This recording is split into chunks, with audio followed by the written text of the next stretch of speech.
وەک بەشێک لە چوارهەمین خولی دیالۆگی استراتیژی نێوان یۆنان و ئەمریکا، ئانتنی بلینکن وەزیری دەرەوەی ئەمریکا ڕۆژی سێشەممە ڕێکەوتی 21 مانگی دوو وتیوێژی لەگەڵ نیکۆس دین دیاسی هاوتای یۆنانی ئەنجامدا. دواخولی وتیوێژەکانی نێوانیان لە ساڵی 2021 لە واشنگتن ئەنجامدرا. ئەمریکا سوپاسگوزاری پشتیوانی نەگۆڕی یۆنانە لە ئۆکرانیا لە دەمی هێرشە داگیرکاریەکانەوە، لەوانەکردنەوەی دەرگاکانی بەڕووی 20,000 ئاوارەی ئۆکرانی.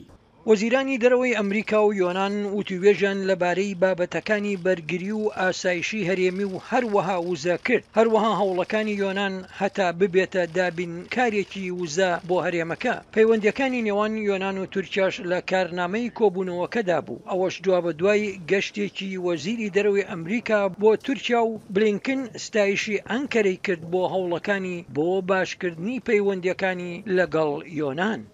The United States in turn pledges to do whatever it can to seize this historic opportunity.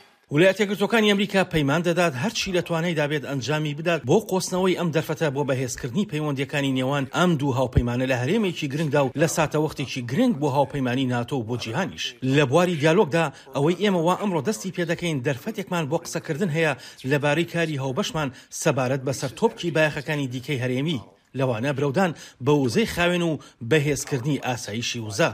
بۆ چەندان ساڵە یۆنان و تورکیا لەسەر ژمارەیەک مەسەلە ناکۆکن، لەوانە گەڕان بە دوای سەرچاوی وزە و دوورگەی دابەشبووی قوبرس. پەیوەندیەکانی نێوان یۆنان و تورکیا بەم دواییانە گەرم بوون، ئەوەش دوای ئەوەی یۆنان کارمەندی ڕزگارکردنی ڕەوانەی تورکیا کرد بۆ یارمەتیدانی تورکیا لە ئاکامی زەوی لەرزە کوشندەکە، ئەوەی کوژرانی بەدەیان هەزار کەسی لێکەوتەوە.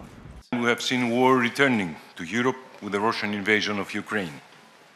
We have also witnessed بەهۆی داگیرکردنی ئۆکرانیا لەلایەن رووسیاوە گەڕانەوەی جەنگمان بۆ ئەوروپا بینیوە، هەروەها وتاری چاواشەکردن و یاسای نێونەتەوەییمان بەدی کردووە، ئەوانەی لە ژمارەیەک لە گەمەکارانی نێودەوڵەتیەوە هەڵقوڵاون. ڕاستیەکەوەی لەم سەروبەندەدا هاوکاریە بەهێزەکانی نێوان یۆنان و ئەمریکا بگرە زیاتر پتەو بووە. ئەوە ژواتای زۆری پەیوەندیەکانمان دەگەێنێت بەهێزکردنی ئەم هاوکاریە برەو بە بەرژەوەندیە دوولایەنەکەمان دەدات، هەروەها بە ئاشتی و سەقامگیری و گەشەکردن.